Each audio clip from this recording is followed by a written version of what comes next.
Taxa de desemprego e postos de trabalho informais continuam na ordem de preocupação. O governo registrou nos últimos 8 meses cerca de 180 mil empregos formais. Angola e o Brasil querem reforçar a cooperação económica e explorar novas oportunidades.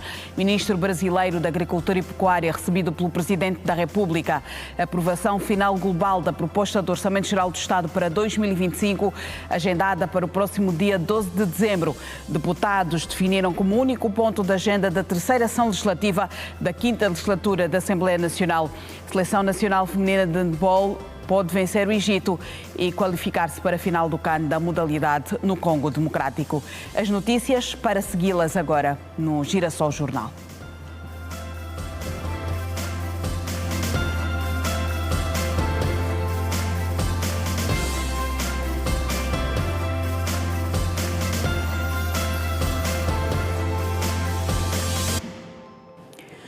Muito boa noite. O MAPTES registrou de janeiro a setembro deste ano cerca de 180 mil novos postos de trabalho formais. O comércio é dos setores mais representativos na empregabilidade.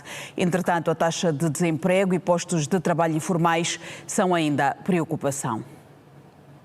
20 mil postos de trabalho diretos por mês foi a média registrada nos 3 trimestres de 2024, sendo 97% da força de trabalho gerados pelos pequenos empreendedores e 3% pela administração pública direta e indireta. O secretário de Estado do Trabalho e Segurança Social, Pedro Felipe, esclareceu que os dados resultam da inscrição dos trabalhadores no Sistema Nacional de Proteção de Segurança Obrigatória, controlado pelo INSS. A constatação que se fez é que temos estado a registrar uma média de 20 mil postos de trabalhos formais por mês,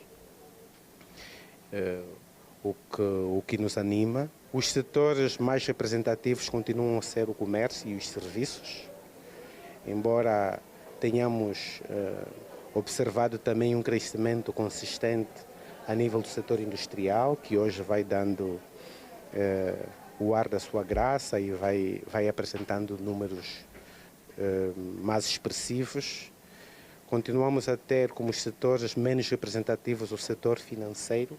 Os números são animadores, mas o caminho a percorrer é longo, pois são muitos os jovens na corrida por um posto de trabalho. Continuamos com uma taxa de desemprego que é preocupante, ainda está na ordem de 31,5%.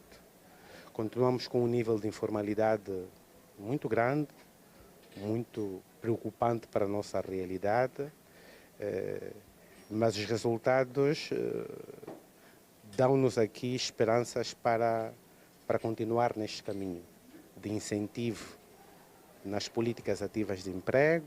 As políticas são alentadoras, mas precisam ser difundidas para chegar ao principal beneficiário, o jovem. Daquilo que são os números que o Instituto Nacional de Segurança Social tem estado a apresentar. Como é do vosso conhecimento, as empresas, ao contratarem um trabalhador, têm a obrigação de inscrever este trabalhador a nível da base de informação e a constatação que se fez é que temos estado a registrar uma média de 20 mil. O Observatório de Emprego vai trazer a real situação da empregabilidade no país. Pedro Felipe explica como vai funcionar. Se calhar pela especificidade, se calhar pelo quinhão do mercado que este setor controla, mas no geral temos a noção de que ainda há muito por se fazer. O nosso país, felizmente, é maioritariamente jovem, temos muitos jovens à procura de emprego, mas os números dão-nos uma perspectiva mais animadora. Continuamos com uma taxa de desemprego que é preocupante, ainda está na ordem de 31,5%. Continuamos com um nível de informalidade muito grande, muito preocupante para a nossa realidade. Secretário de Estado do Trabalho e Segurança Social Pedro Felipe, a quando do encerramento da formação de quadros do MAPTES, INE e INSS sobre a medição do emprego e subutilização da mão de obra. O Banco Nacional de Angola vai formar, a partir do início de 2025, colaboradores da Administração Local do Estado em matéria de literacia e inclusão financeira para capacitá-los na utilização dos recursos financeiros. Nesta sexta-feira, o BNA e o Ministério do Território assinaram acordos de cooperação. Preocupação do Banco Nacional de Angola aumentar os níveis de literacia e inclusão financeira no país. Para que este objetivo seja alcançado, a instituição vai começar a capacitar colaboradores do Ministério da Administração do Território no domínio de finanças públicas, orçamento, investimento, poupanças, entre outros conceitos. Estes, por sua vez, vão transmitir os conhecimentos aos funcionários dos governos provinciais e administrações municipais e comunais, devendo igualmente dar capacitação sustentada às famílias para que saibam como usar racionalmente os recursos financeiros. Existem, como sabe, vários programas que estão em curso a nível local, desde logo o programa de fortalecimento da proteção social, que é o programa Quenda, que visa também, num dos seus eixos, portanto, a atribuição de recursos financeiros para as comunidades. Nós queremos também, por via desse protocolo, assegurar que as comunidades façam a devida utilização e o aproveitamento desses recursos, utilizando-os em prol do desenvolvimento das suas famílias.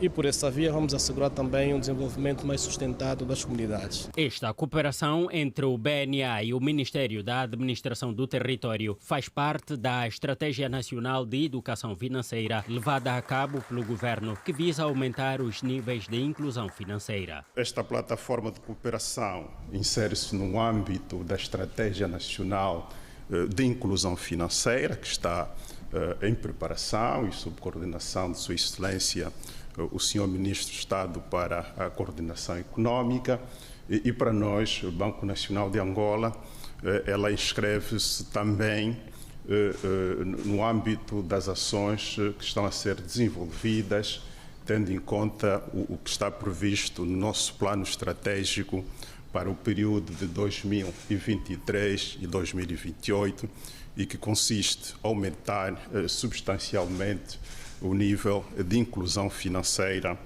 no nosso país.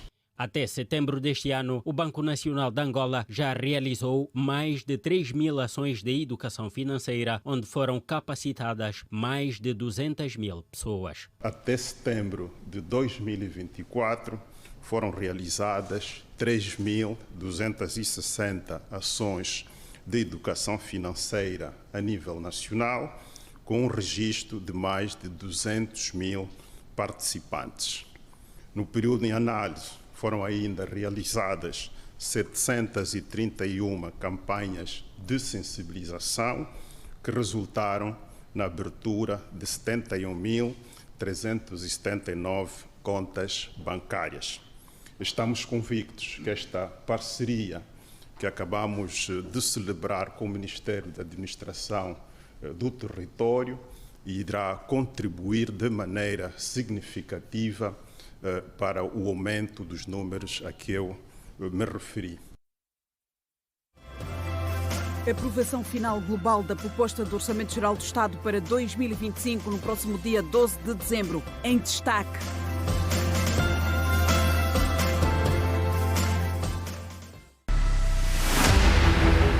Ensino das artes. Nós temos 1.087 alunos. Hoje temos alunos que estão a estudar em várias partes do mundo. Já se vê um futuro com mais artistas e mais arte nas ruas.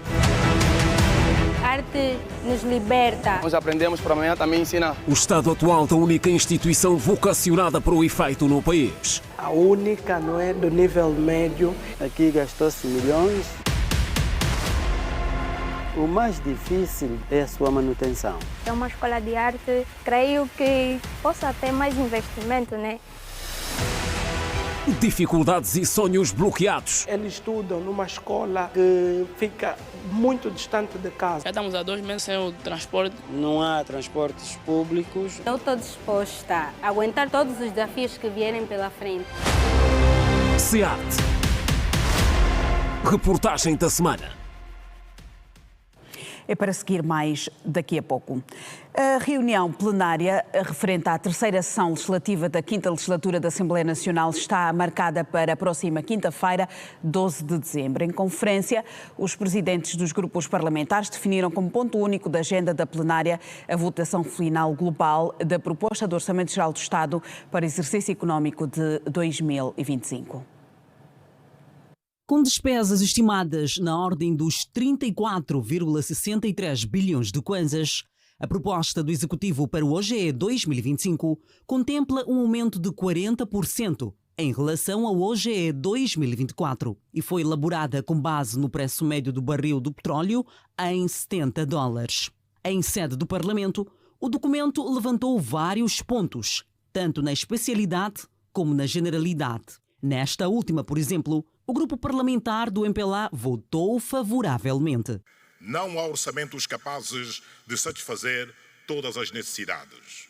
Neste sentido, aprovar a proposta do Orçamento Geral do Estado 2025 é não só um sinal e sentido de comprometimento com os fins últimos do Estado angolano, como também concretizar as tarefas fundamentais do Estado, orientar o uso dos recursos para que o Executivo possa atingir as metas e prioridades estabelecidas no plano de governação, como investimentos em saúde, educação, infraestruturas, segurança e outros setores importantes para o desenvolvimento do país. Ao passo que o grupo parlamentar da maior força política da oposição, UNITA, apresentou voto contra. O grupo parlamentar da UNITA votou contra o Orçamento Geral do Estado 2025 porque entende que, tal como foi elaborado, não resolve os problemas que assolam o país e as populações. Já a FNLA e o PRS,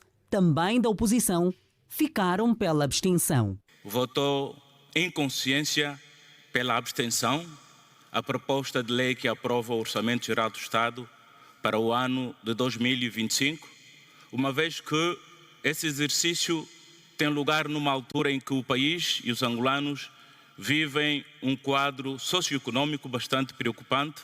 Em meio às nuances, a proposta seguiu e, mais uma vez, volta a ser analisada o relatório para ser conjunto já na segunda-feira, mesmo antes da votação final global, marcada para a próxima quinta-feira, tal como definiram os presidentes dos grupos parlamentares em reunião.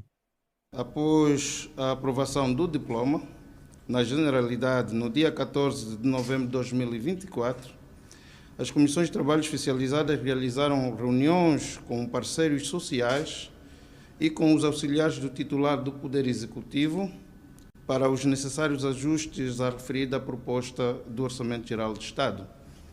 Neste momento, as comissões de trabalho especializadas, sob coordenação da Comissão de Economia e Finanças, estão a trabalhar na compilação do relatório parecer conjunto final.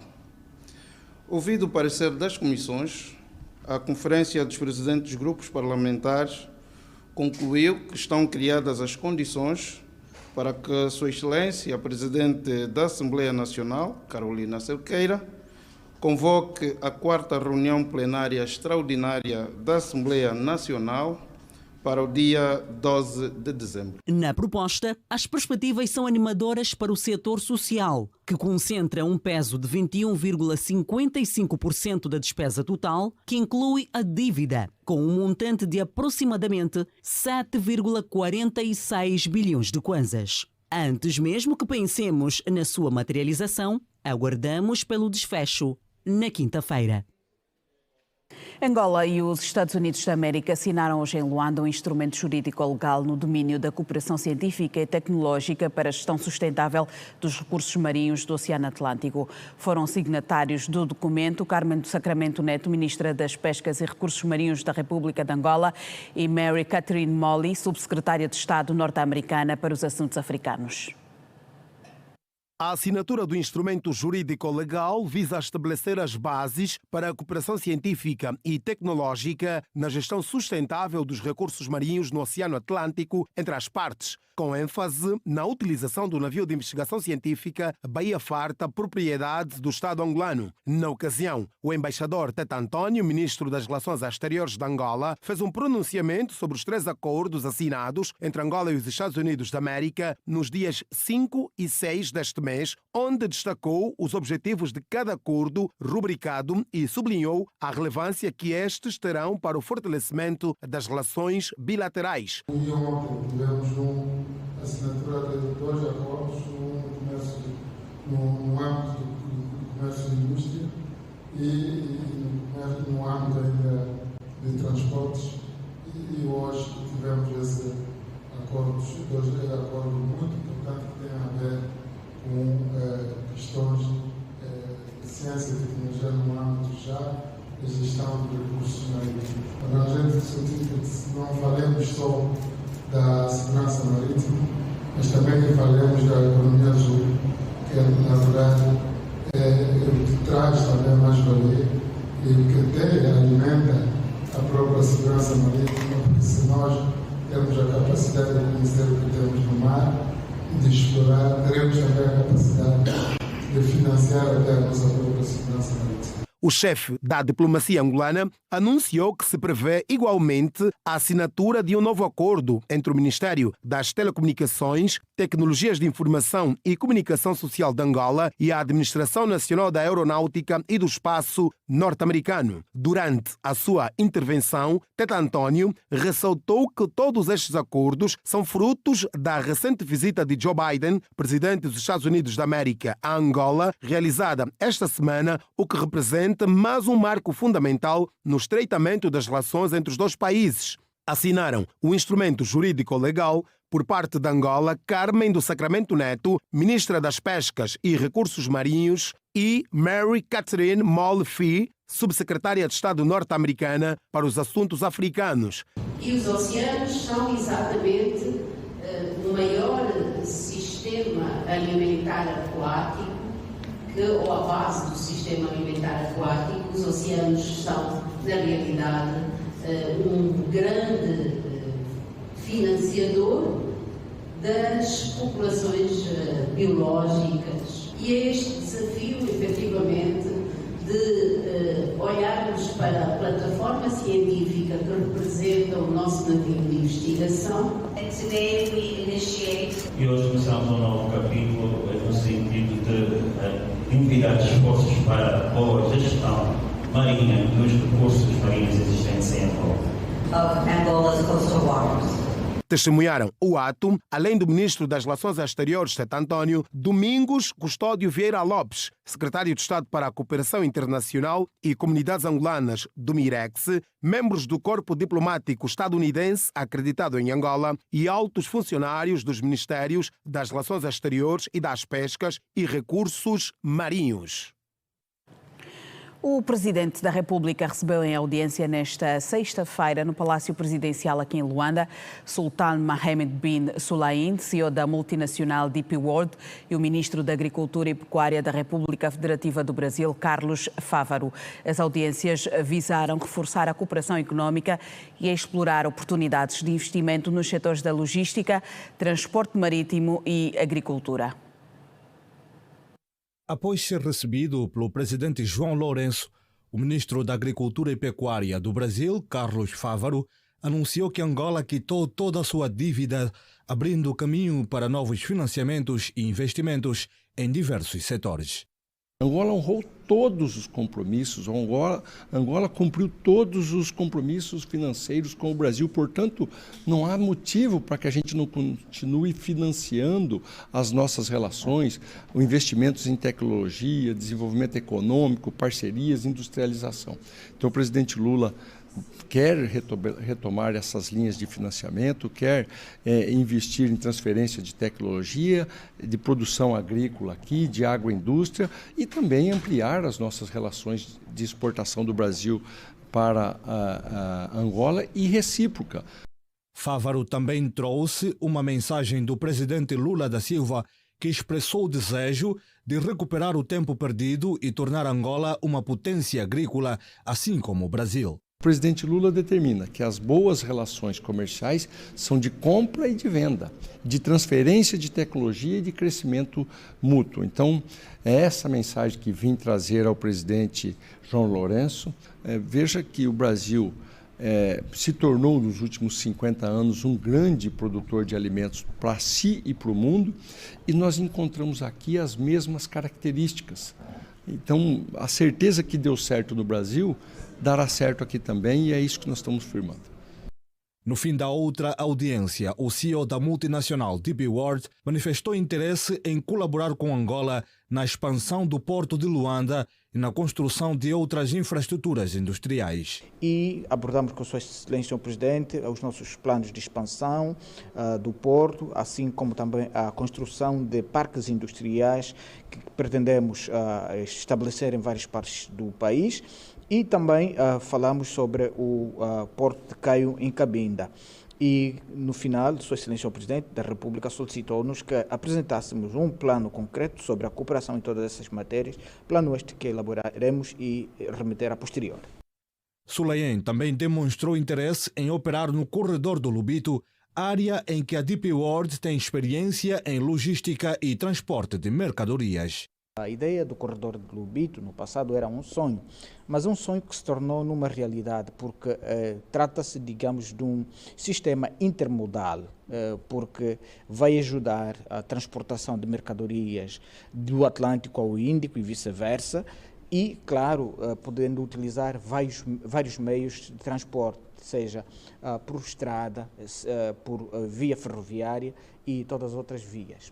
A visita ao Palácio Presidencial reforça a vontade do Executivo em atrair investimentos estratégicos e consolidar parcerias internacionais em setores prioritários. O ministro do Interior visitou nesta sexta-feira algumas instalações do Serviço de Investigação Criminal aqui em Luanda para verificar o grau de funcionamento da mesma. Na ocasião, Manel Homem mostrou-se preocupado com a conduta de alguns candidatos que tentam ingressar no SIC, mas que, segundo o ministro, apresentam condutas duvidosas.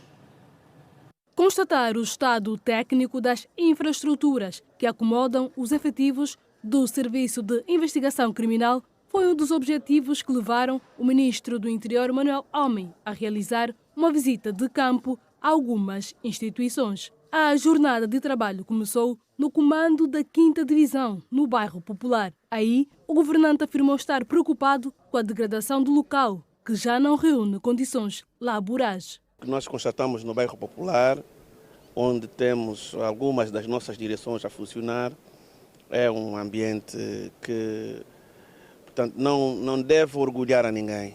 Portanto, nós encontramos uma infraestrutura bastante degradada, e vocês puderam constatar isso mesmo, o que exige-nos que devamos olhar com alguma atenção e darmos uma resposta eficaz a esta preocupação. Estivemos agora a trabalhar com a Direção-Geral para que possamos identificar soluções transitórias para podermos realojar os efetivos que estão naquelas condições que de facto não são condições agradáveis. No Laboratório de Criminalística e na Direção de Medicina Legal, Manuel Homem foi informado do funcionamento e principais serviços e declarou que aquele serviço precisa de uma intervenção urgente e novos meios tecnológicos. O trabalho de investigação criminal ele deve ser realizado com provas materiais. Portanto, não podemos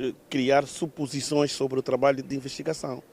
E, naturalmente, os laboratórios de criminalística são determinantes para a avaliação do trabalho investigativo. E é preciso que devamos melhorar as condições de trabalho dos laboratórios de investigação criminal. Precisamos modernizar, e porque nós hoje fazemos investigação criminal ao nível laboratorial de diferentes tipos de laboratórios. Na ocasião, o ministro do Interior disse também estar preocupado com os efetivos que tentam entrar no Ministério sem a devida qualificação necessária. Aqui também tivemos um processo de recrutamento de efetivos, onde constatamos que deste número de efetivos recrutados tinham candidatos com processos criminais, processos de instrução para a correção deste procedimento de enquadramento de efetivos que, como disse, no âmbito do processo de reavaliação que estamos a realizar, não têm condições para ingressar neste órgão. A visita terminou na Direção-Geral do SIC, em Cacoaco. Neste local, o responsável do Ministério do Interior fez a entrega de 13 viaturas para o transporte de detidos e para a remoção de cadáver. Para continuarmos a melhorar as condições de trabalho que a instituição tem. Ainda não é o que se precisa na generalidade de todo o país, mas vai dar certamente uma ajuda significativa àquilo que se pretende. Esta jornada de campo terminou com uma reunião à porta fechada com os membros do Conselho Consultivo do SIC.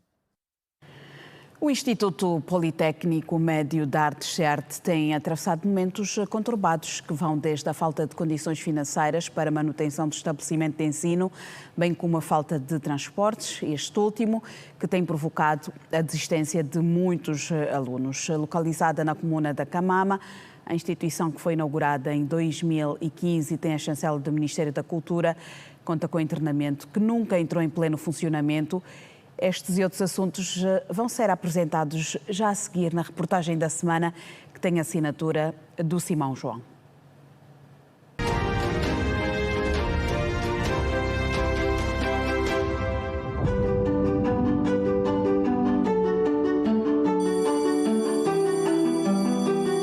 Prestes a completar 10 anos de existência, o CEART formou menos de 300 estudantes devido à falta de professores especializados. De lá para cá, a única escola vocacionada ao ensino das artes no país tem vindo a enfrentar inúmeros desafios, dentre os quais a manutenção e compra de materiais para as aulas práticas. O mais difícil de uma instituição de arte é a sua manutenção. E a manutenção envolve custos. Aqui gastou-se milhões. Como vocês veem, é uma infraestrutura imponente, tem 5 áreas especializadas de formação, tem a área de artes visuais e plásticas, cujos materiais são difíceis de encontrar no nosso mercado. Por esta altura, o estabelecimento de ensino, que não é orçamentado pelo Estado, sobrevive de apoios de instituições e de alguns professores que, com o que podem, ajudam a manter vivo o sonho dos alunos em formar-se no mundo das artes. Algumas vezes, com o apoio de algumas instituições, vai minimizando, não é o ideal, mas é o que é possível fazer, vamos minimizando com tudo isso. Quem tem vontade de fazer, consegue fazer tudo a nível do mundo. Não é? Nós temos fé, temos a vontade, temos, felizmente, essa instituição bela que o Estado nos concedeu e os lindos professores que nós temos, que até hoje nos educam, nos formam para chegarmos até a esse momento. Existem pessoas que acabaram por desistir da paixão que sentem pela arte e principalmente pela música. Então, o meu sonho não é ser propriamente uma artista, não, é transmitir e formar artistas. Cá no CEART não é só um mar de rosas, nós enfrentamos vários desafios e ainda estou preparada para os desafios que vêm lá para frente. Eu preciso do tempo. Pra quê? Preciso fazer uma ligação. O estabelecimento de ensino sob tutela do Ministério da Cultura tem matriculados mais de 1000 alunos nas distintas áreas das artes, sendo que alguns estão por esta altura a concluir os trabalhos de fim de curso. Entre estudar e correr o risco de ser assaltado, prevalece a vontade de continuar a aprender. Os alunos da Escola de Arte diariamente têm de percorrer longas distâncias para a ida e regresso da escola para casa. Existem pessoas que acabaram por desistir da paixão que sentem pela arte e principalmente pela música. Então, o meu sonho não é ser propriamente uma artista, não, é transmitir e formar artistas. Pude aprender muito até agora e também vendo a evolução dos meus trabalhos desde o momento que eu entrei aqui na instituição. E agora, como finalista, vejo uma enorme diferença e também acerca dos conhecimentos. Está a ser um sonho agora, porque estou a ver as entradas e as saídas e quero realmente viver da arte. Acredito na evolução. Tanto é que já se nota a abertura da arte em Angola. Já temos realmente canais, já temos fontes, já temos a máxima, como é que eu posso dizer, a máxima abertura para nós os artistas. Hoje já temos praças em que podemos expandir os nossos trabalhos.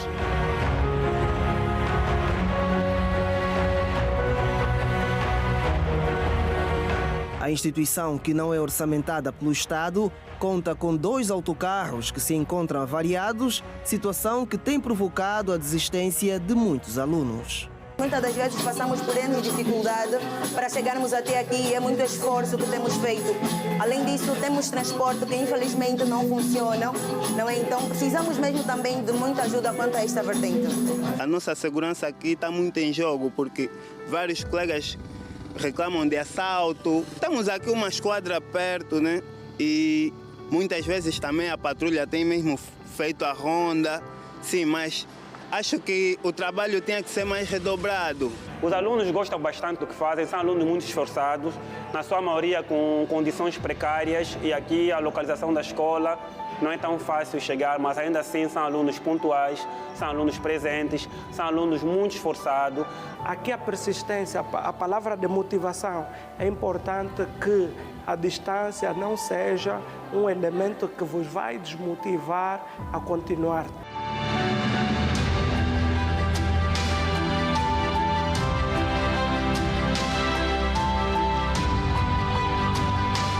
Inaugurada em 2015, a infraestrutura implantada num espaço de 4 hectares conta com um internato para 106 alunos, mas que, por questões financeiras, nunca funcionou. O Complexo Escolar de Artes possui uma capacidade para 3.840 alunos, conta com 24 salas de aulas, um auditório multiusos de 309 lugares, um pavilhão polidesportivo, entre outras valências.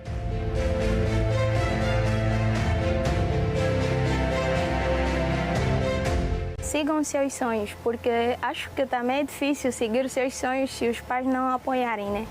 Então, isso é uma mensagem também para todos os pais, que apoiem mais os seus filhos e deixem seguir os seus sonhos, só não deixem eles irem no caminho errado. Cá no certo não é só um mar de rosas, nós enfrentamos vários desafios. Eu estou disposta a aguentar todos os desafios que vierem pela frente.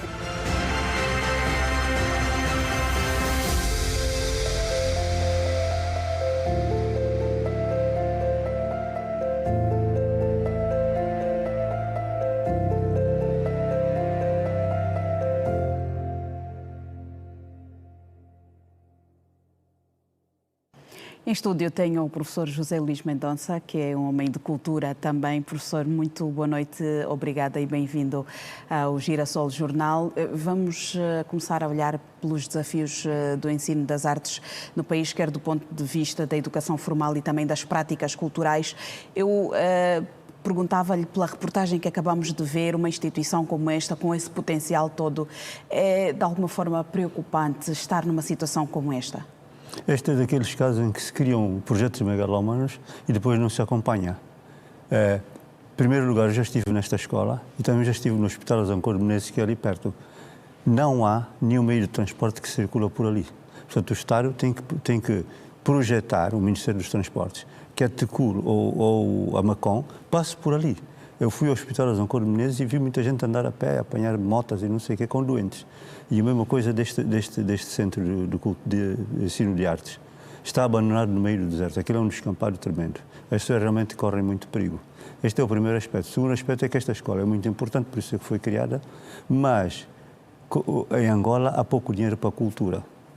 Então é preciso que o Ministro da Cultura e outras entidades visitem esta escola, vejam quais são as potencialidades, que tipo de alunos é que temos ali e depois ver qual é a absorção que o mercado das artes vai ter para as pessoas que saem dali, os potenciais artistas, para onde é que vão? Onde é que vão trabalhar? O que é que vão fazer? Como é que o mercado vai absorver? Também é preciso fazer um estudo sobre isto. E penso que esta área está um bocado abandonada. Porque depois diz-se que é um projeto que tem a tutela do Ministério da Cultura e depois diz-se que sobrevive de apoio dos professores e de outras pessoas. Pois, isto é que é dramático, pois eu sou professor, os professores já têm um salário que não dá para todos os gastos. Portanto, não pode, isto é uma situação dramática. Uma situação dramática que exige uma solução das mais altas instâncias do governo, urgentemente. Porque temos uma escola que tem potencial para formar artistas, nós precisamos dos artistas, porque um país precisa dos seus artistas, e a arte também valoriza, é um valor para o desenvolvimento. A arte vende, né? Os artistas que produzem teatro, que produzem artes plásticas e outras artes, é uma mais-valia para o país. Então é preciso que haja uma intervenção e, pelo que vi da reportagem, esta área está muito esquecida. Está muito esquecida. Não pode ser só o Ministério da Cultura, tem que haver outros setores que apoiem. Eu já falei do Ministério dos Transportes, por exemplo, né? É isso que eu também já lhe ia perguntar, professor. Nós olhamos para essa escola, tem um grande potencial. A integração multidisciplinar e também da preocupação de outros setores, as políticas públicas, a cultura acaba sempre por ficar um bocadinho quase que à parte de tudo quanto se fala em termos de desenvolvimento, mas que no fundo é importante para o próprio desenvolvimento de uma sociedade, é o ser e estar das pessoas. Pois, é importante, só que a maior parte das pessoas pensa que as artes não dão dinheiro. Então esquecem um bocado. O que dá dinheiro é cultivar milho, feijão, etc, etc, e fazer carros, né? Portanto, como as pessoas não dão muito valor à cultura em termos de lucro imediato, pensam que isto é para esquecer, mas não. Uma obra de Picasso vale milhões, por exemplo. Aqui podem sair Picasso, podem sair balangatanas desta escola. O que é que se passa? Nós temos uma lei do mecenato e esta lei do mecenato não está a ser aplicada. Então tem que se pôr em prática a lei do mecenato. Há gente rica no país que pode apoiar esta escola. Eu também já lhe ia perguntar, professor, isto de alguma forma também implica um bocadinho nas nossas indústrias culturais?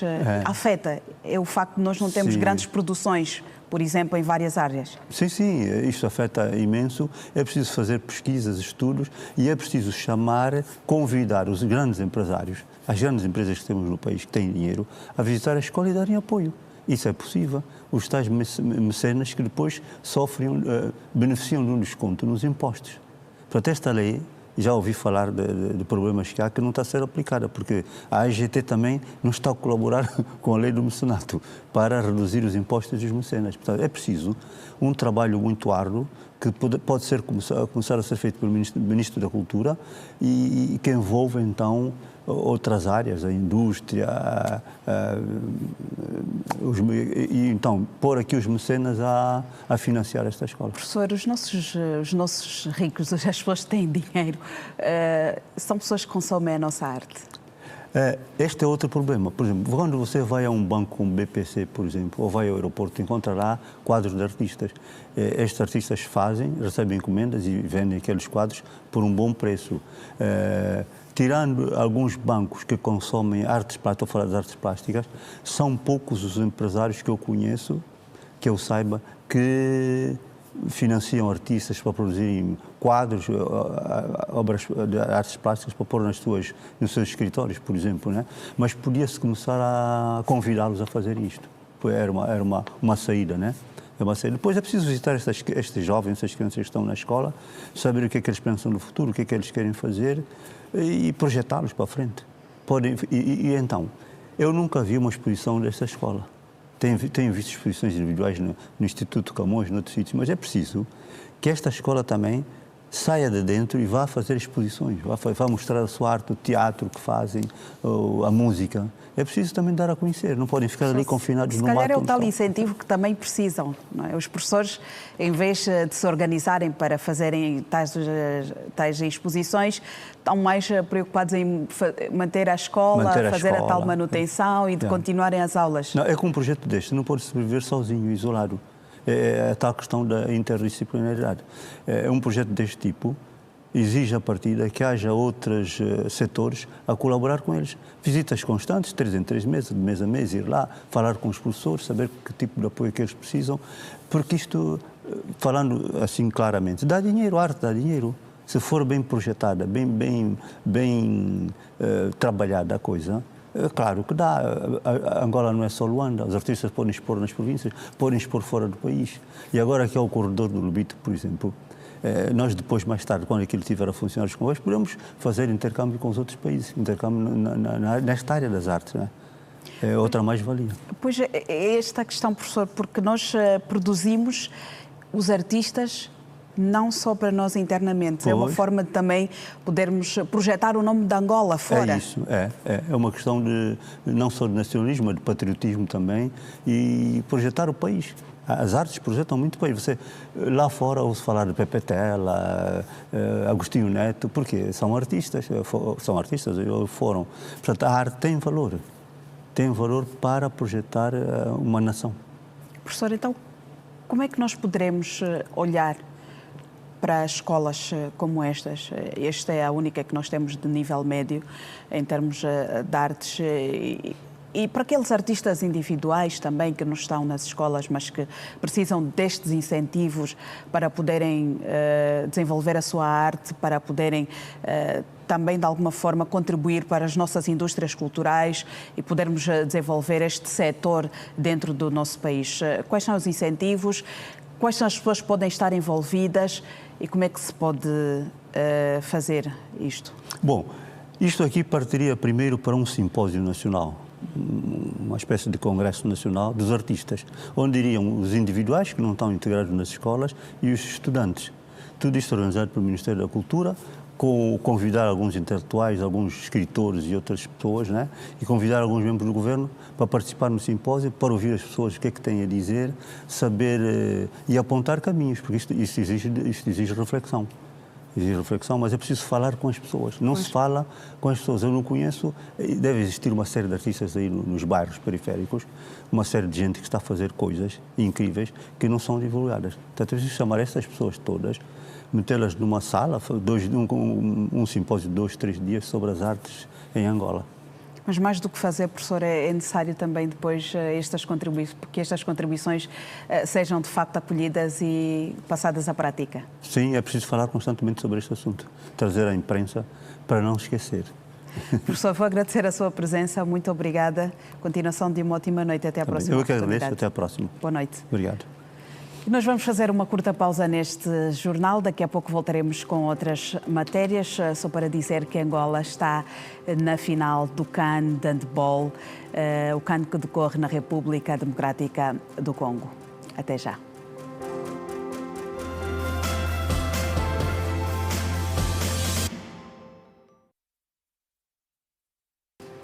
Estamos de volta. As nossas pérolas estão na final do CAN de handball que decorre na República Democrática do Congo, na cidade de Kinshasa. As pérolas venceram por 36-22 diante do Egito. Adivinhava-se uma partida difícil para as pérolas e foram as egípcias as primeiras a marcarem. Mas não é como começa, mas sim como termina. No filme do jogo, as campeãs africanas perdiam pela margem mínima de um golo decorridos 13 minutos. 6-5 registava o placar. As angolanas colocaram o pé no acelerador, inverteram a marcha e, ao intervalo, já venciam por 17-11. Na segunda parte, as pérolas mostraram que não queriam brincar e que não foram a Kinshasa a passeio. Aos 45 minutos, as angolanas venciam por 25-17. A vitória não mais escapou da formação angolana e com um brilho forte das pérolas, o resultado final foi de 36-22. A melhor jogadora do encontro foi a central Helena Paulo. Na final, as pérolas africanas medem forças com o Senegal, que venceu a Tunísia na outra meia-final por 26-18. Angola-Senegal está agendado para este sábado. Agora o futebol, a Seleção Nacional Sub-17 empatou a uma bola diante do Malawi, em partida a contar para a segunda jornada do Grupo A da Taça COSAFA, que decorre na África do Sul. Depois da vitória diante do Lesoto, eis que agora os palanquinhas viveram um momento difícil frente ao Malawi, não saindo mesmo com 3 pontos, mas sim com apenas 1. A seleção de todos nós teve várias ocasiões para sair do jogo com pelo menos 3 golos, mas sem qualquer sucesso. Os golos das duas seleções surgiram apenas na segunda parte, depois de uma primeira parte pouco produtiva entre os dois conjuntos. Até aí, tudo bem. Angola sofreu o primeiro golo aos 50 minutos por intermédio de James Lumbo. 19 minutos depois, os meninos levantaram as cabeças, foram à luta e alcançaram o golo do empate por intermédio de Paulo Luvumbo. Com este resultado, Angola continua a liderar o Grupo A com 4 pontos, seguido do Malawi com 2. Moçambique é terceiro com 1 e ainda sem pontuar está o Lesoto na última posição. Vamos olhar para a página internacional. Mais de 18 milhões de eleitores vão às urnas neste sábado para a escolha do presidente do Ghana. Na corrida estão 12 candidatos. O ex-presidente e atual líder da oposição é apontado como favorito a vencer o pleito.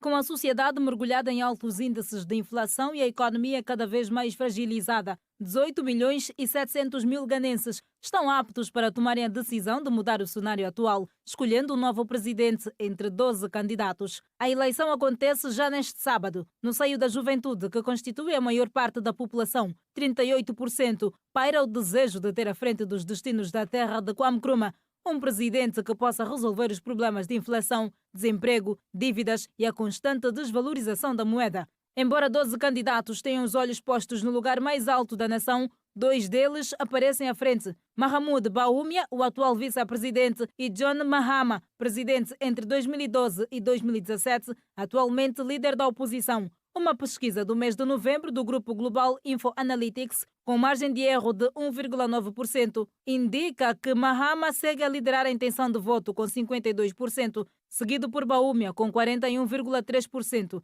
Nas últimas oportunidades de promessa, Bawumia, de 61 anos, ex-vice-presidente do Banco Central, disse que vai aproveitar os esforços do governo cessante e estabilizar a economia. Já Mahama, de 66 anos, reafirmou a sua promessa de redefinir o país em várias frentes, como democracia, governança, economia, finanças, agricultura, infraestrutura, meio ambiente, saúde e outros setores. O candidato que vencer o pleito deste sábado substitui Nana Akufo-Addo, eleito em 2016.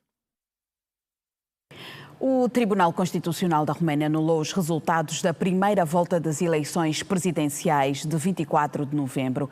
Segundo a instância judicial, a decisão foi tomada com base em suspeitas de interferência russa no pleito.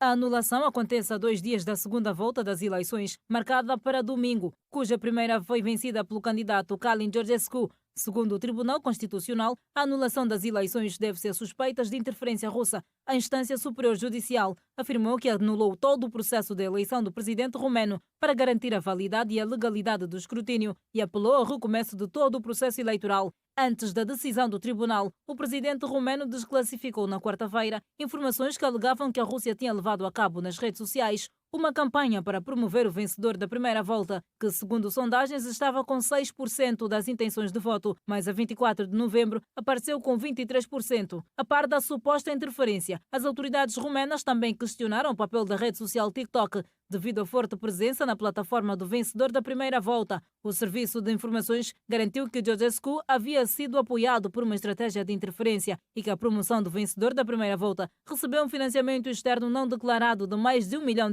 apesar de o candidato ter afirmado não gastar nada durante a sua campanha. Igualmente, foram destacados mais de 85 mil ciberataques atribuídos à Rússia que afetaram os sistemas eleitorais da Roménia antes e durante as eleições. E vamos a mais uma curta pausa neste jornal. Já voltamos.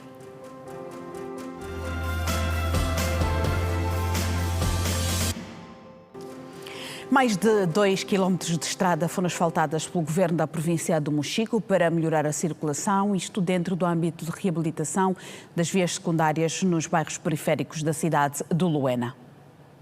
Munícipes no Mochico satisfeitos com a reabilitação de estradas nos bairros periféricos da cidade de Luena, uma situação que antes tirava o sono dos moradores. Para nós, como moradores que já vivemos aqui há bastante tempo, quando chove, então inundações, estarmos a presenciar essa obra de tamanha dimensão é uma satisfação enorme. Estamos todos de parabéns, que esses trabalhos continuem, afinal de contas a nossa cidade é grande, há áreas que também precisam ser requalificadas e saímos todos a vencer. Até vou mandar já meter o sapato, aquele alto, para andar aqui. Frederico Mucanda, morador há mais de 20 anos no bairro Passa Fome, agradece a iniciativa do governo. É como grande satisfação vermos as nossas ruas aqui ou este bairro ser asfaltado. Para todo o povo que está aqui, moradores daqui, estamos todos satisfeitos. Para nós, assim, é uma grande valia termos agora o asfalto aqui nas nossas ruas. Demos, portanto, valor ao nosso governo. Agradecemos ao nosso governo para se lembrar de nós, para asfaltar a nossa cidade de Luena. Jovens como Dionísio José agradecem pela oportunidade de contribuir para o desenvolvimento do Mochico. Vou aqui aplicar assim, porque é um contributo que eu dou para a minha província. A minha satisfação, agradeço muito por teres feito esse trabalho, porque no passado nós vivemos praticamente a cidade estava numa situação muito crítica, mas nesse preciso momento agradecemos muito por termos de reabilitação da nossa cidade. Para aqueles jovens que ficam sempre sentados em casa, são preguiçosos, creio que esteja mesmo à procura desse tipo de biscatos, porque ajuda também no nosso desenvolvimento, o nosso sustento de casa. Os bairros periféricos da cidade de Luena estão sendo requalificados, uma iniciativa do governo do Mochico. Nós estamos a fazer um trabalho de asfaltagem de 2 bairros da cidade de Luena, que são os bairros Bairro Coenha e o Passa Fome. No Bairro Coenha temos 5 vias para asfaltar e o Passa Fome são 7, que no total dão 2,26 km. Angola e o Brasil assinaram na manhã de hoje um memorando de entendimento no domínio da agroindústria para fortalecer a cooperação que envolve a pesquisa e investigação no setor agropecuário, transferência de tecnologia e facilitação de comércio. O objetivo foi estimular o desenvolvimento nos campos para que Angola alcance a potência e independência alimentar. O Brasil é atualmente uma das potências mundiais quando se trata de produção alimentar. Atualmente, a sua produção industrial vai aos $1 trilhão, sendo que 34% de toda a carne usada no mundo é produzida no Brasil. É com este país que Angola fortalece parcerias para inovar o seu sistema de produção agrícola, contando com a sua tecnologia e experiência. Queremos fazer a modernização da agricultura angolana, queremos, tal como o Brasil, disputar os mercados que ainda são mercados abertos, os mercados da Ásia, da Índia, da China. São novos mercados para todo o mundo. E nós também queremos entrar nesses mercados de maneira descomplexada e convidamos também, por isso, empresários brasileiros a diminuírem 7 horas de voo, 7.000 quilómetros, para ficarem mais próximos daqueles mercados e internacionalizarem as vossas empresas a partir de Angola. O Brasil considera Angola como potencial parceiro para as suas relações comerciais e vê igualmente o território nacional uma porta de entrada para outros mercados de consumo para a expansão dos seus investimentos no setor agropecuário e, por isso, quer restabelecer as relações comerciais. A boa relação comercial é determinação do presidente Lula que seja recíproca, que a gente venda, mas também compre produtos dos nossos países. E assim todos prosperam. Nós temos na delegação oficial o Banco do Brasil, a Embrapa, quer dizer, o maior banco público do nosso país, a maior empresa de pesquisa agropecuária tropical do mundo, e também a Apex, como já disse, e o Ministério das Relações Exteriores. Então, um momento de muito trabalho, mas na certeza de que as relações entre Brasil e Angola serão cada vez melhores e de oportunidades para os nossos povos.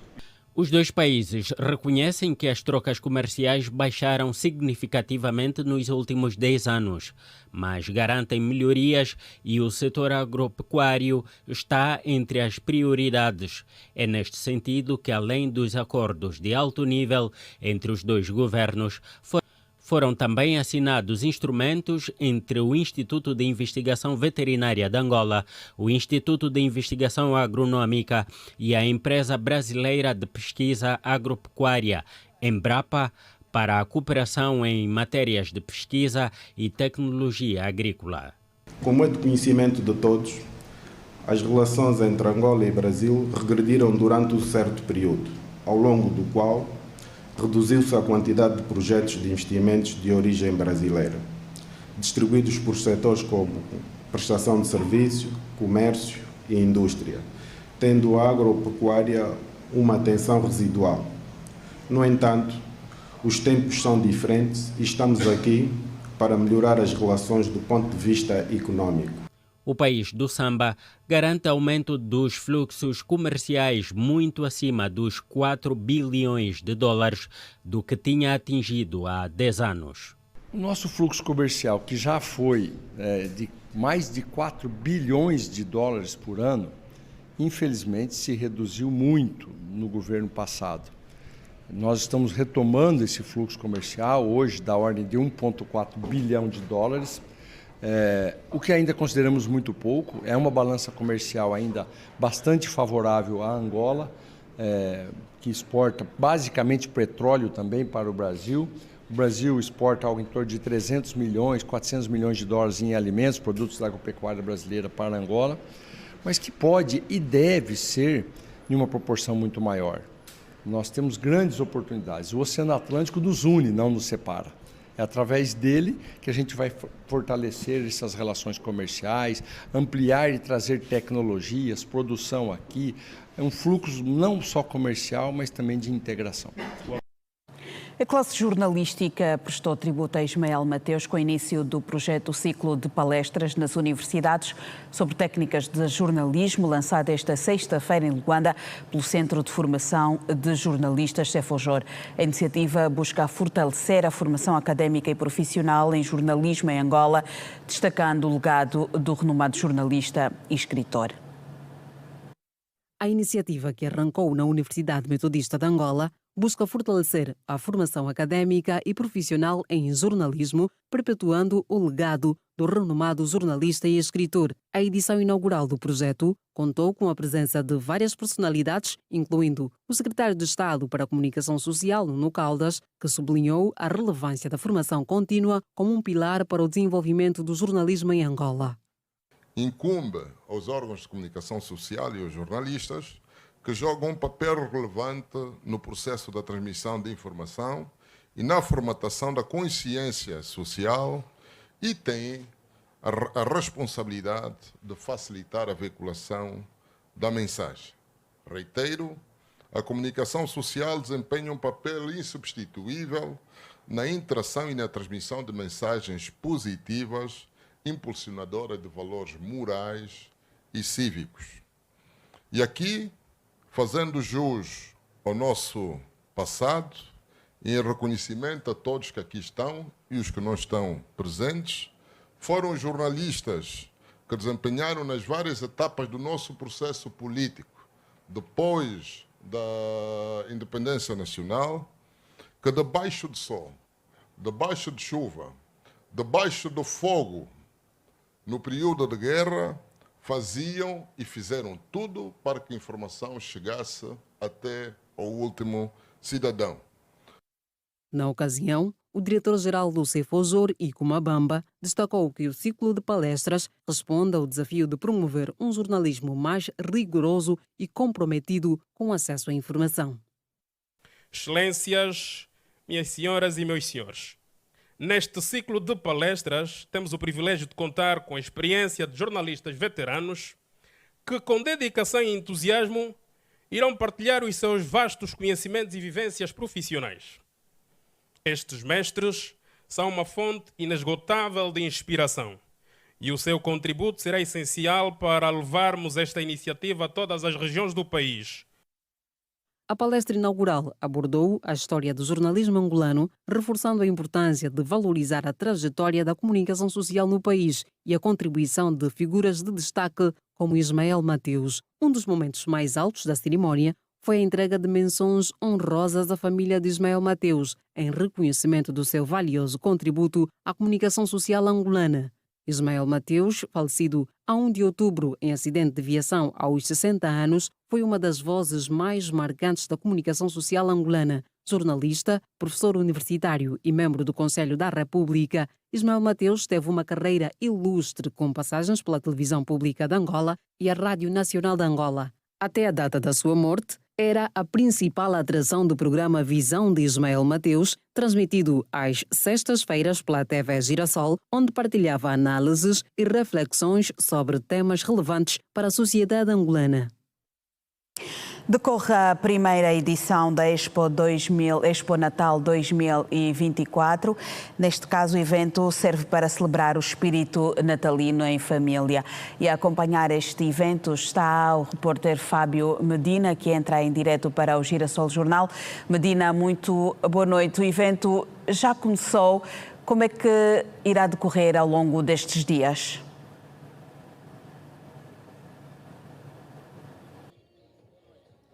Boa noite a todos os telespectadores da TV Girassol.